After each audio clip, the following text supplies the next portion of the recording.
445장 찬송하시겠습니다. 445장입니다.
묵상 기도하심으로 수요예배를 하나님 앞에 드리시겠습니다.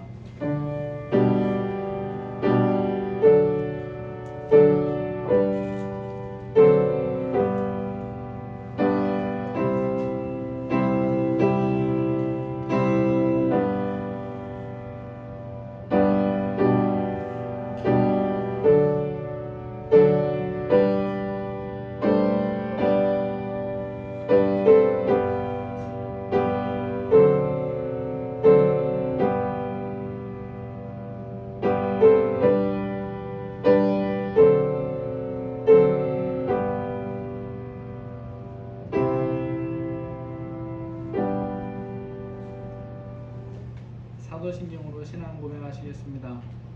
전능하사 천지를 만드신 하나님 아버지를 내가 믿사오며 그 외아들 우리 주 예수 그리스도를 믿사오니 이는 성령으로 잉태하사 동정녀 마리아에게 나시고 본디오 빌라도에게 고난을 받으사 십자가에 못 박혀 죽으시고 장사한 지 사흘 만에 죽은 자 가운데서 다시 살아나시며 하늘에 오르사 전능하신 하나님 우편에 앉아 계시다가 저리로서 산자와 죽은 자를 심판하러 오시리라. 성령을 믿사오며 거룩한 공예와 성도가 서로 교통하는 것과 죄를 사하여 주시는 것과 몸이 다시 사는 것과 영원히 사는 것을 믿사옵나이다. 아멘. 찬송가 283장입니다. 283장입니다.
이 시간 우리 다 함께 예배를 위해서 기도하시고 또 우리 반석교회와 성도들을 위해서 기도하시고 우리가 살고 있는 이 나라를 위해서 하나님 앞에 함께 기도하시겠습니다.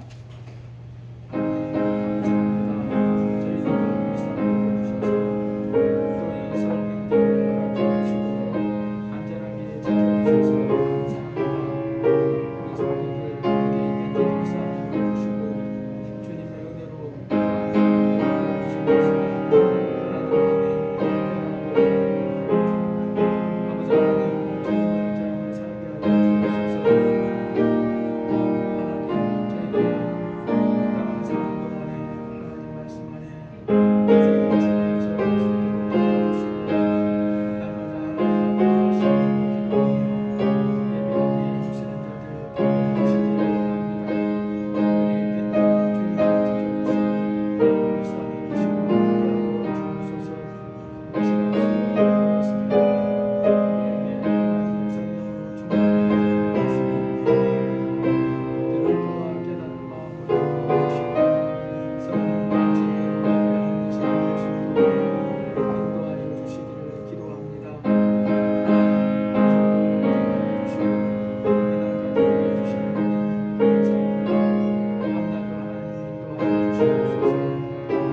저희들 수요예배로 불러주시니 감사합니다.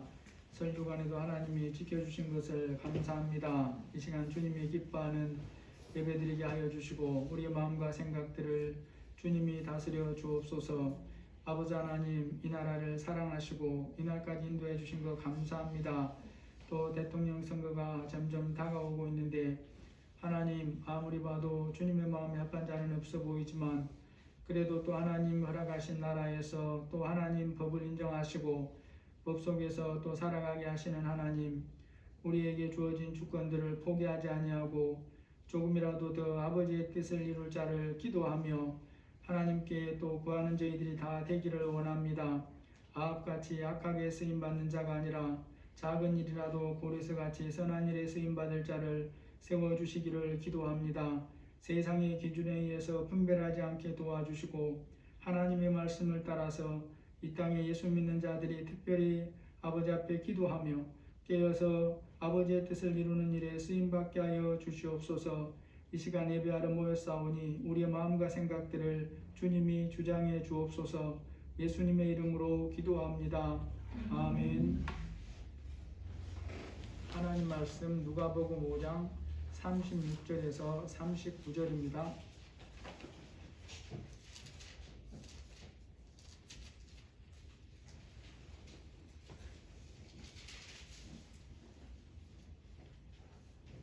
누가복음 5장 36절에서 39절입니다.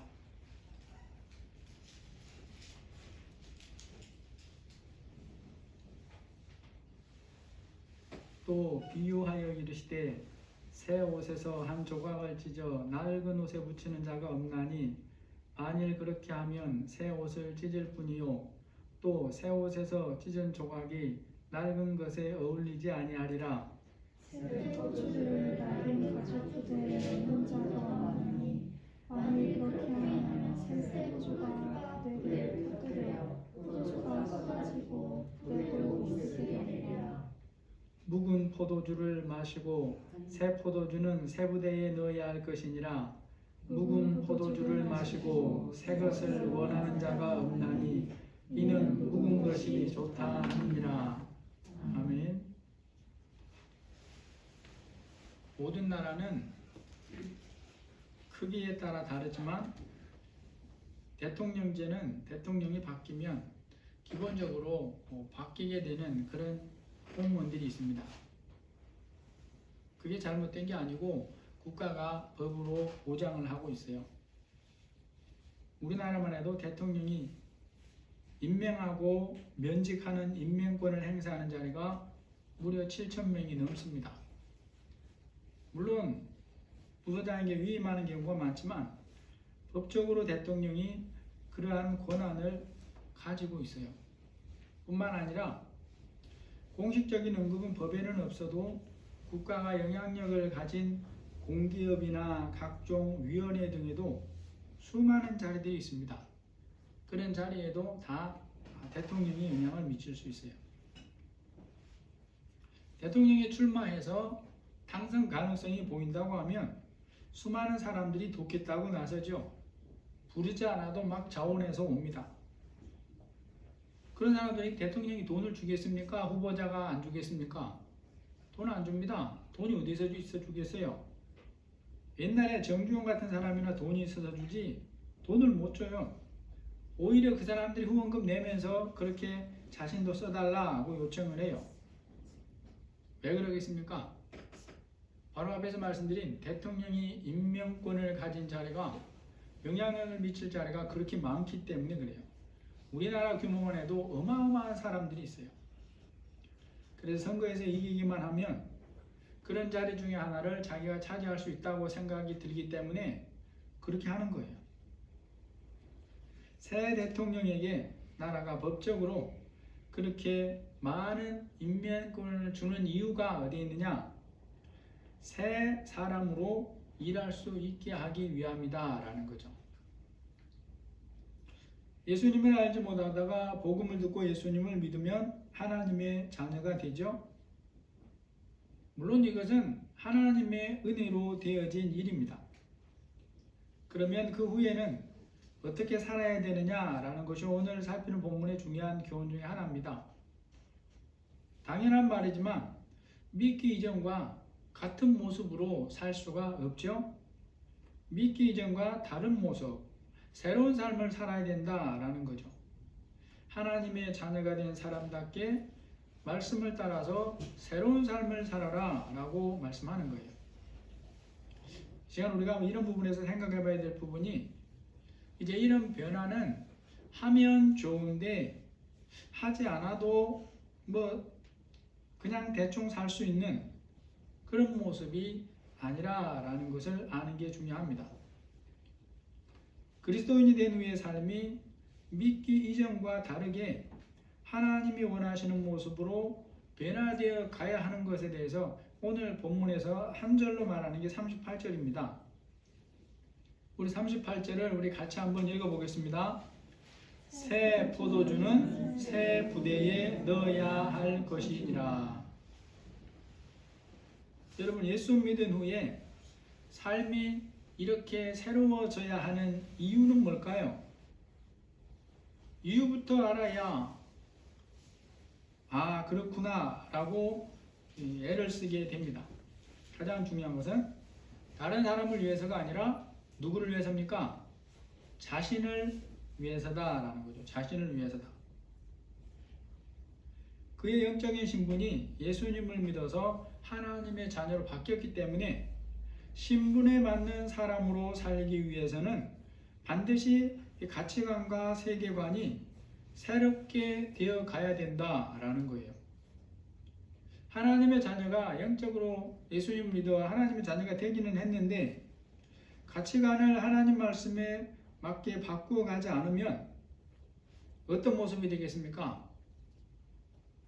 누가 지었는지 모르겠지만 왕자와 거지라는 이야기를 우리가 들어봤을 겁니다. 어느 날 임금님이 궁궐 밖을 나가서 암행시자를 하다가 한 거지 소년을 보게 됩니다.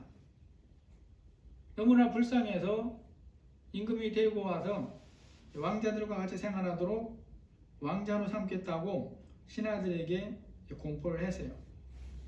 그런다고 해서 다음 대를 이을 왕으로 삼겠다는 건 아니지만 궁에서 살도록 그렇게 해줬습니다.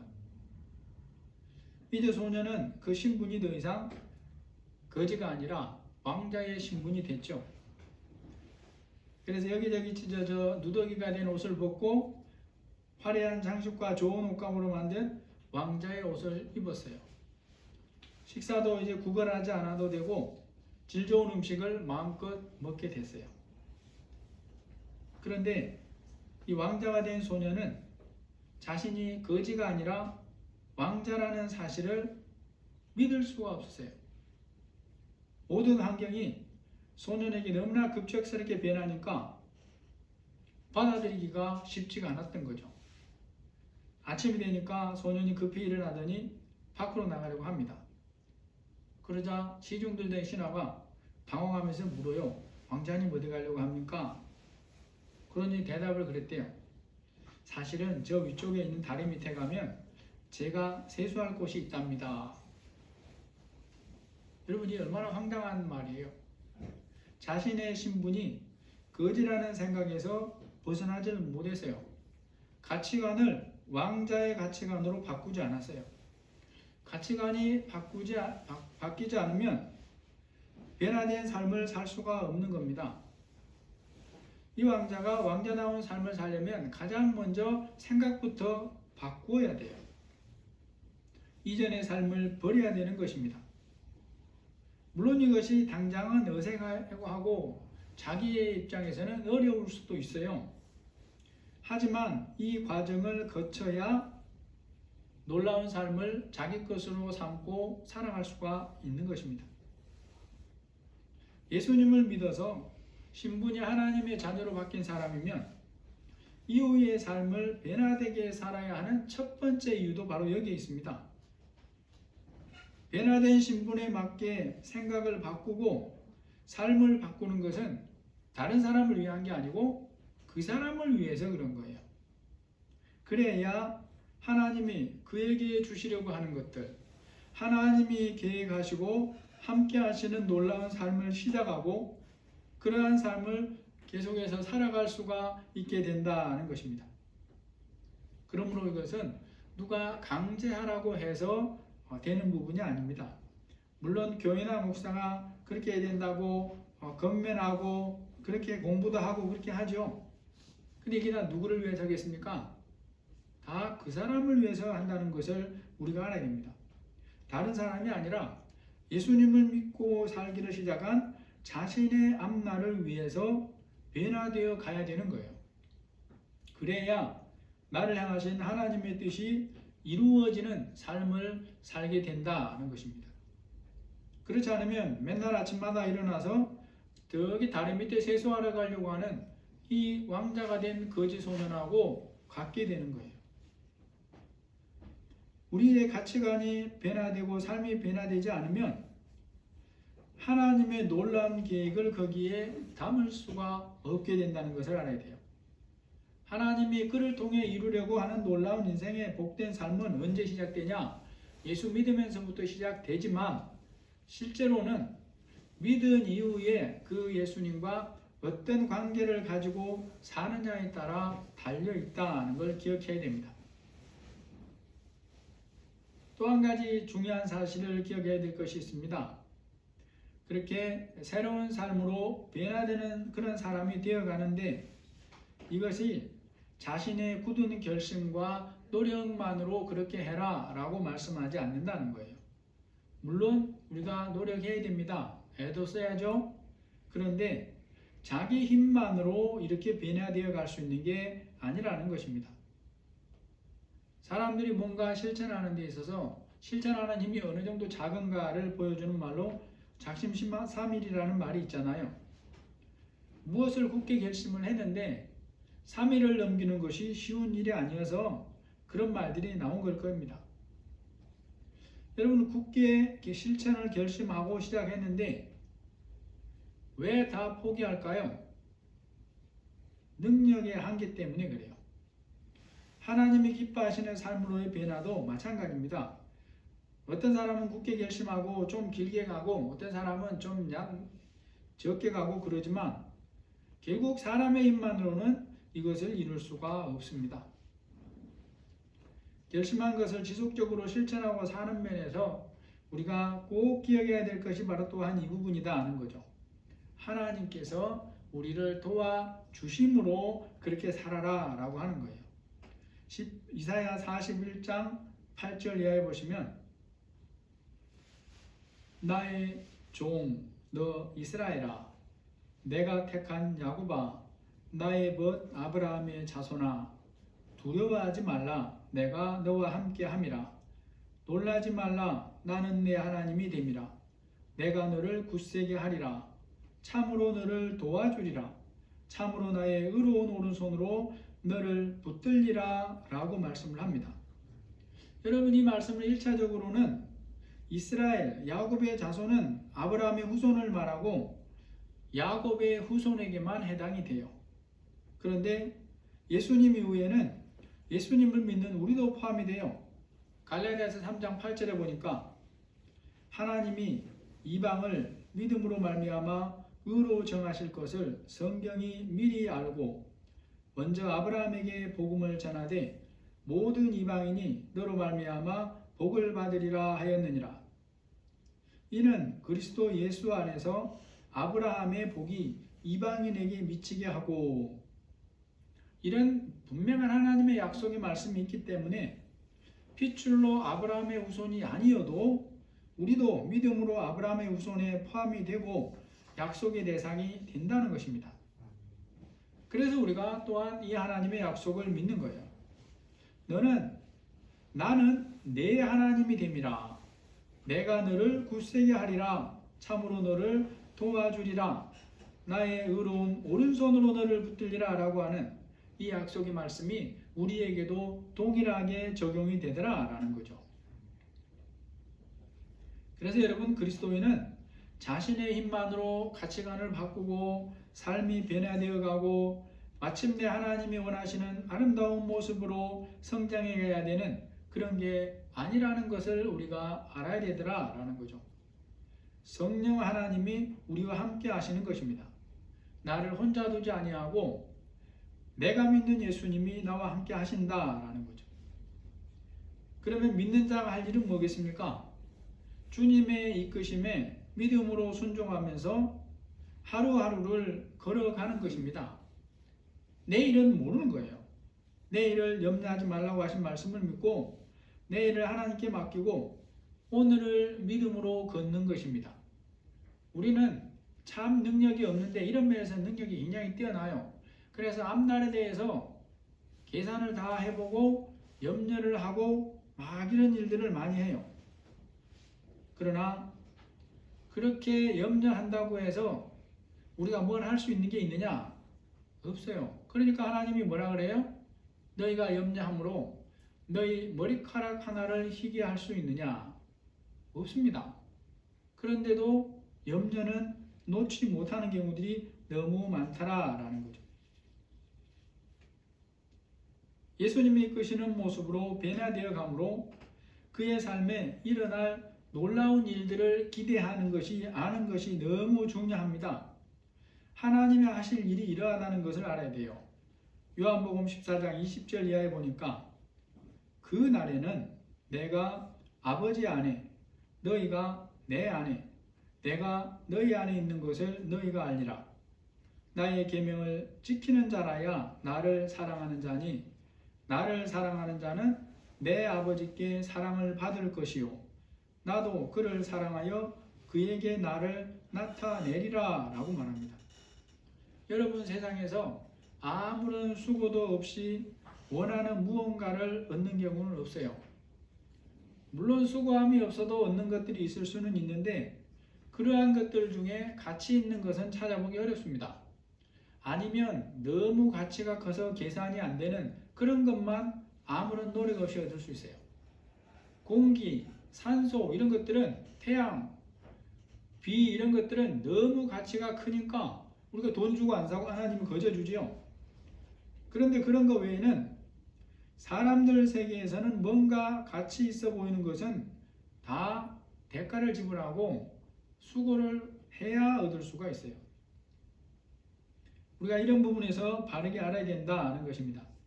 예수님을 처음 믿는 것은 우리가 할 아무런 노력이 필요하지 않습니다. 오직 복음을 듣고 예수님을 믿음으로 하나님의 은혜로 영원한 생명을 얻지요.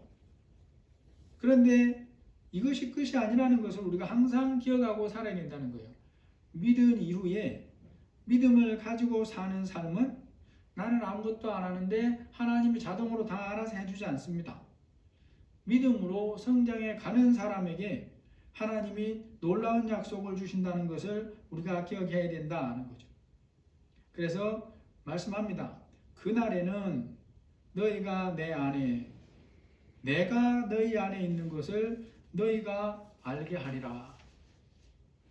이것이 마치 무엇과 같은가 하면 어린아이가 태어나면 다른 사람들이 인정을 하든지 하지 않든지 그 어린아이는 그를 낳은 엄마의 자녀죠.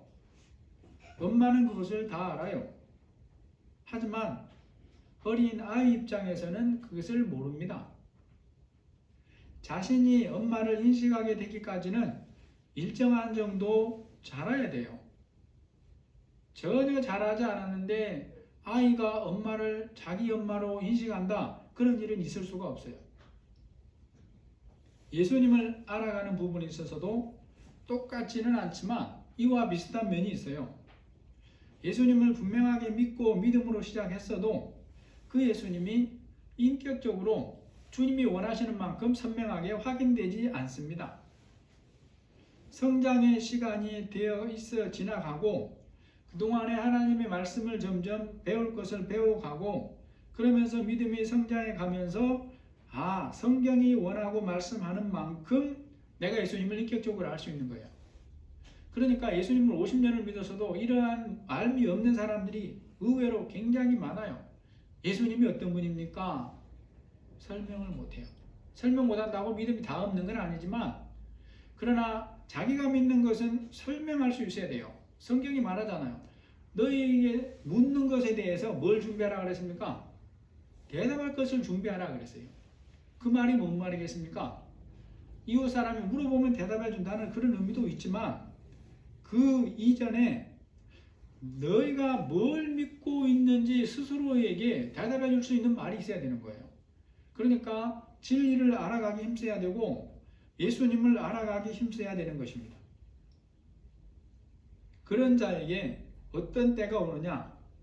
나를 사랑하는 자는 내 아버지께 사랑을 받을 것이요 나도 그를 사랑하여 그에게 나를 나타내리라 라고 하는 약속이 우리 삶에서 영육간에 지각되는 때가 온다라는 거죠. 그러면 우리가 뭘 또 하나 알아야 되겠습니까? 예수님을 믿은 이후에 그 이후 예수님이 이끄시는 모습으로 가치관과 삶을 바꾸어가는 것을 주저하거나 피할 필요가 없다는 거예요. 예수님을 믿기 이전의 시간부터 가지고 있는 것을 고치고 바꾸려면 상당한 대가를 지불해야 하지만 그러한 대가는 이후에 예수님과 친밀하게 소통하면서 사는 삶에서 누릴 은혜에 비하면 그야말로 아무것도 아니더라는 것입니다. 하나님이 주시는 영원한 생명을 얻고 하나님의 영적인 자녀가 되었기 때문에 하나님의 자녀다운 모습으로 변화되어 가야 되는 것은 너무나 당연한 일이라 라는 거죠. 그렇게 변화되어 가면서 성장해 가는 삶에 하나님의 일하심이 나타나기를 시작하는 것입니다. 그 날에는 너희가 내 안에 내가 너희 안에 있는 것을 다른 사람이 알리라 그렇게 말하지 않고 너희가 알리라 그랬어요. 너희가 알리라. 하나님의 사람으로 변화되어 가야 하는 이유를 또 이렇게 말씀합니다. 35절 우리 35절 같이 읽어보시겠습니다. 또 비유하여 이르시되 35절 그러나 그날에 이르러 35절 아니고 36절입니다. 36절 또 비유하여 이르시되 새 옷에서 한 조각을 찢어 낡은 옷에 붙이는 자가 없나니 만일 그렇게 하면 새 옷을 찢을 뿐이요 또 새 옷에서 찢은 조각이 낡은 것에 어울리지 아니하리라. 여러분 요즘 순간 강력 접착제라는 것들이 있더라고요. 그 강도가 굉장히 세서 도자기로 된 접시가 깨져도 붙일 수가 있습니다. 그래서 붙이면 도자기로 사용할 수가 있어요. 다만 금이가 있는 것은 사라지지 않아서 그 모양은 안 좋을지라도 기능은 안 잃어버려요. 그러나 재료가 다르면 강한 접착제로도 붙일 수가 없어요. 임시로 붙어 있긴 하지만 깨어지기 이전, 떨어지기 이전의 모습으로 기능을 유지하게 만들지 못해요. 나무나 유리나 나무나 쇠를 강하게 붙일 수가 없다는 것입니다. 예수님께서 그리스도인이 된 사람에게 왜 가치관과 삶이 하나님이 원하시는 모습으로 새롭게 변화되어 가야 할 것인가를 비유로 말씀하는 거예요. 오늘 읽은 36절에서 말씀하는 것이 뭐냐? 그런 두 가지 상태로는 살아갈 수가 없다는 것을 알아야 된다라고 말씀하는 거예요. 새 것과 옛 것 두 가지가 예수 믿는 사람의 삶에 공존할 수가 없다는 겁니다. 이 두 가지는 처음부터 그 성질이 하나가 될 수 없는 다른 존재들이다는 거예요. 이 말씀을 통해 예수님을 믿은 후에 변화되어 가는 삶에 대해서 우리에게 가르치시는 교훈을 우리가 알아야 된다는 것입니다. 믿은 후에는 믿기 이전의 삶의 태도를 가지고 살 수 있는 것이라는 생각 자체를 버리라 라는 거죠. 버려라. 짧은 시간은 가능한 것처럼 보여질 수는 있습니다. 그러나 주님 보시기에 그런 모습으로 계속 살 수는 없어요. 여러분이 보셨는지 모르겠지만 좀 오래됐지만 남산에서 물구나무로 선 상태로 남산의 계단을 올라가는 모습을 보여준 적이 있어요. 균형감이나 팔의 힘이 참 대단하죠. 평범한 사람은 결코 그럴 수가 없는데 그 사람은 그렇게 올라갈 수 있어요. 여러분 그러면 그 사람이 그런 모습으로 평소의 삶을 살 수 있습니까? 불가능합니다. 가끔씩 물구나무를 하고 그런 모습으로 달리기도 할 수 있고 남산을 오를 수는 있어도 그러한 모습으로 일상적인 삶을 사는 것은 불가능해요. 예수님의 이 말씀의 교훈이 바로 그와 같습니다. 하나님의 자녀가 된 사람이 이전의 모습으로 살아가는 것은 그 자체로 불가능하다는 거예요. 불가능하다. 그럼에도 그렇게 살려고 하면 그것이 마치 무엇과 같느냐? 새 옷에서 한 부분을 찢어서 헌 옷에 붙이려고 하는 것과 같다라는 거죠. 혹시 주한이 설에 엄마 아빠가 새 옷 사줬니? 아니요. 오, 안 사주셨어? 입을 옷이 맞나 보네. 주한이 새 옷 언제 입었어? 사준 거 언제 입었어? 기억나? 아니요. 기억 안 나? 네. 지금 입은 거는 언제 사주신 거야? 잘 모르겠어요. 모르겠어? 예전 있겠지. 그러면 지금 주한이가 가지고 있는 새 옷 중에 생각나는 건 어떤 거야? 잘 모르겠어요. 모르겠어? 몸이 쑥쑥 크니까 자꾸 새 옷을 사주잖아. 동생이 있으니까 동생은 형아 옷을 받아서 입어도 너는 형이니까 새 옷만 입잖아. 그렇지? 네. 그럼 너가 그럴 때 팔은 기분이 좋아서 딱 팔은 마음에 드는데 이 몸통이 마음에 안 들어. 엄마한테 엄마 나 팔 찢어가지고 옛날 옷에 붙일래. 그러면 엄마가 뭐라 하실까? 이상한 소리 하지 마라. 그렇지. 이상한 소리 하지 마라 그러시는 거야.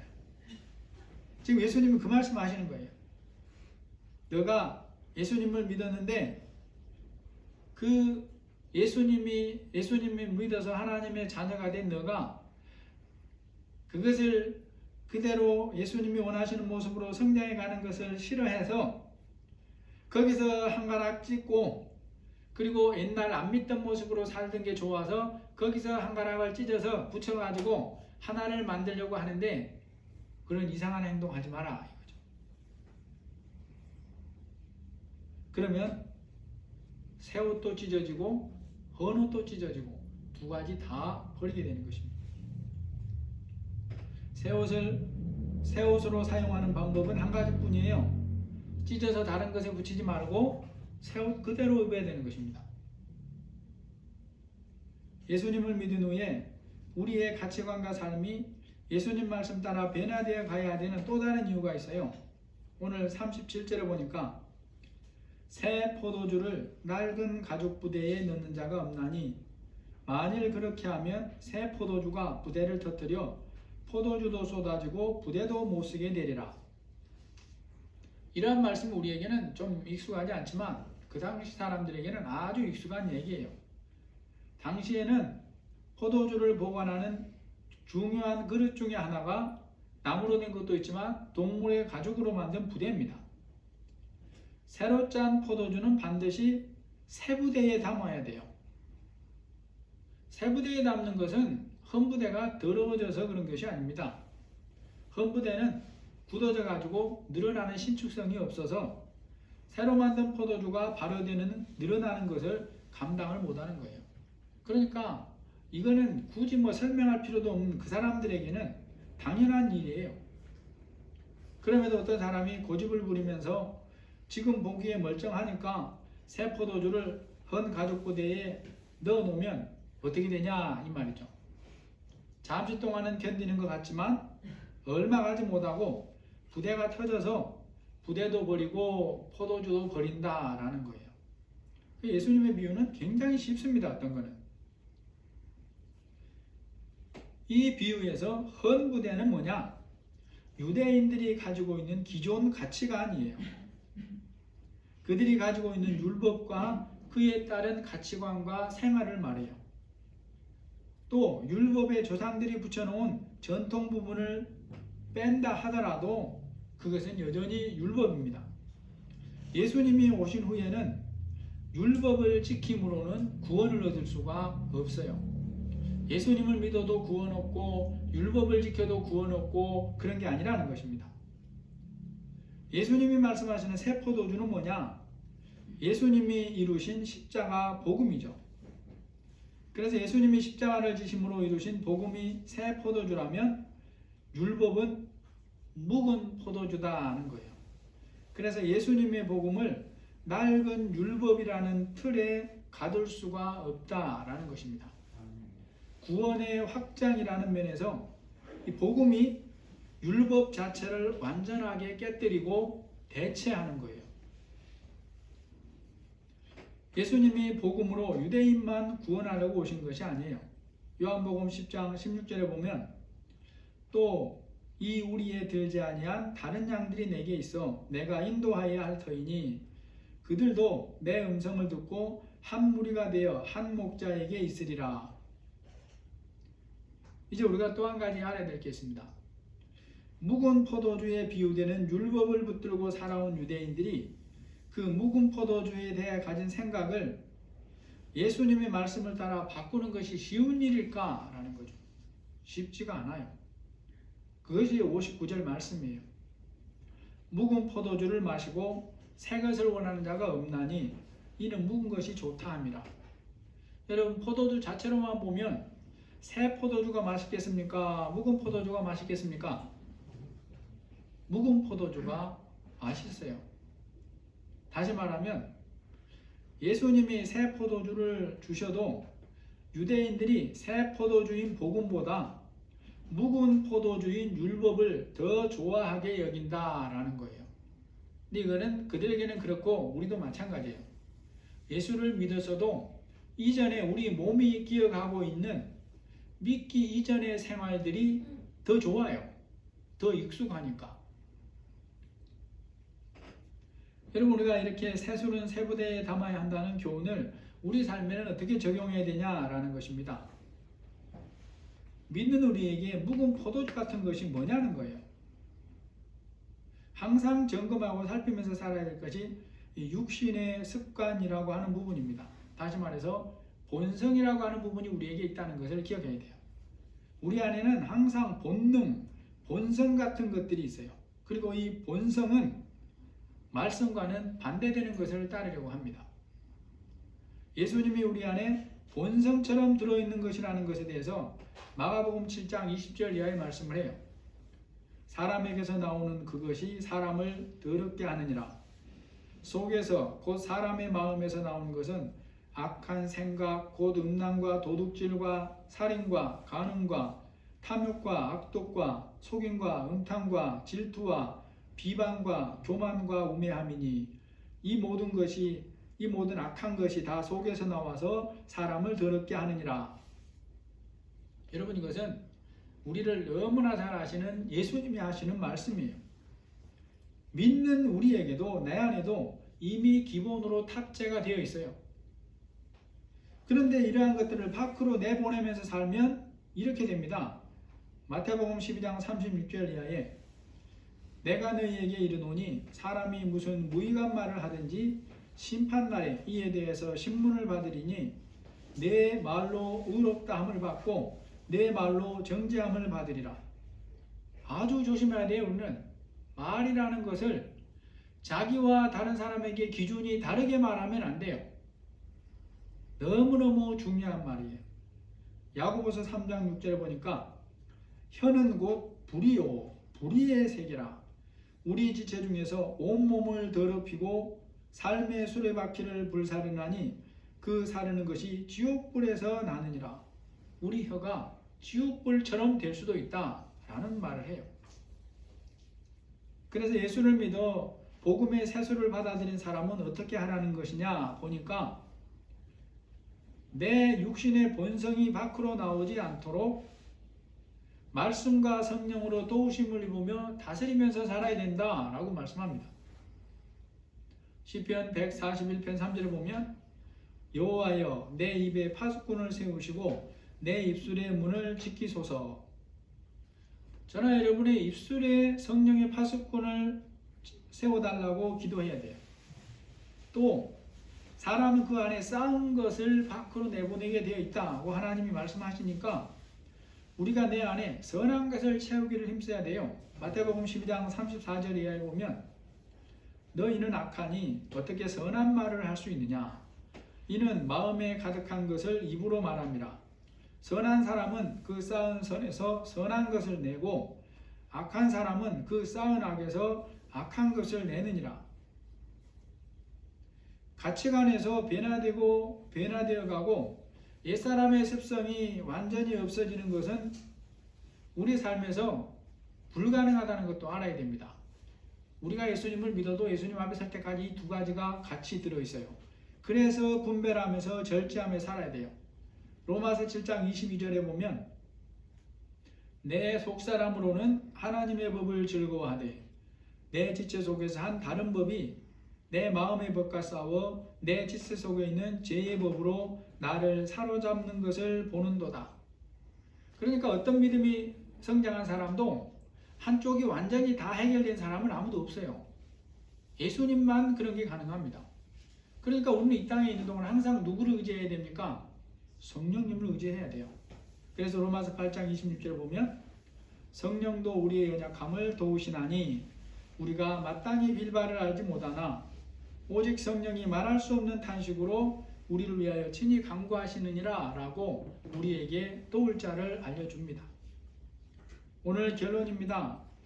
믿음으로 사는 것은 믿기 이전의 삶에 말씀의 교훈을 적당히 붙이기 하는 것이 아니에요. 그렇게 하는 것은 처음부터 가능하지 않습니다.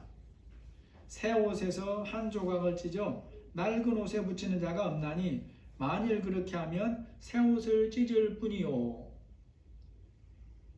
우리를 잘 아시는 분인 예수님이 복음으로 새롭게 된 우리에게 믿음을 가진 사람답게 믿음으로 살려면 이래야 된다고 말씀하는 거예요. 새 포도주는 새 부대에 넣어야 할 것이니라. 복음의 새 포도주를 받은 사람답게 날마다의 삶을 예수님의 말씀과 사랑이라는 새 부대에 담는 삶을 계속하는 모두가 되시기를 예수님의 이름으로 축복합니다.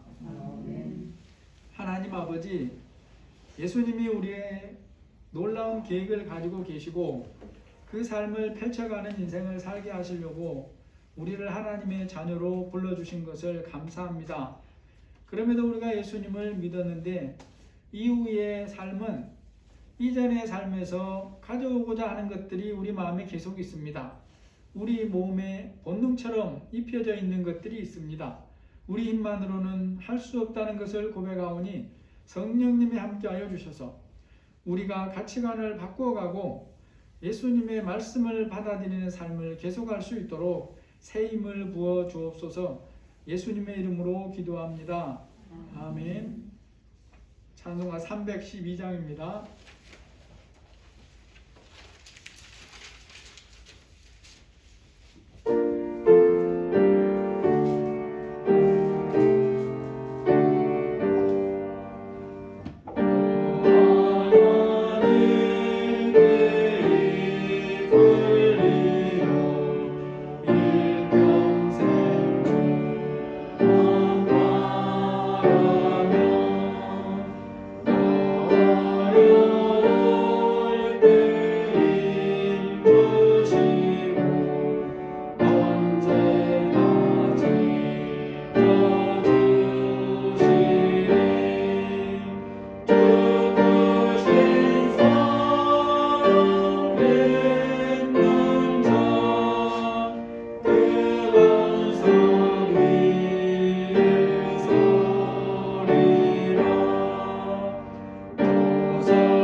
가르쳐 주신 기도로 예배 마치겠습니다.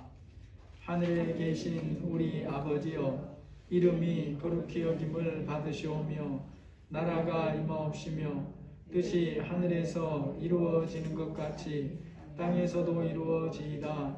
오늘 우리에게 일용할 양식을 주옵시고 우리가 우리에게 죄지은 자를 사하여 준 것 같이 우리 죄를 사하여 주옵시고 우리를 시험에 들게 하지 마옵시고 다만 악에서 구하옵소서. 대개 나라와 권세와 영광이 아버지께 영원히 있사옵나이다. 아멘.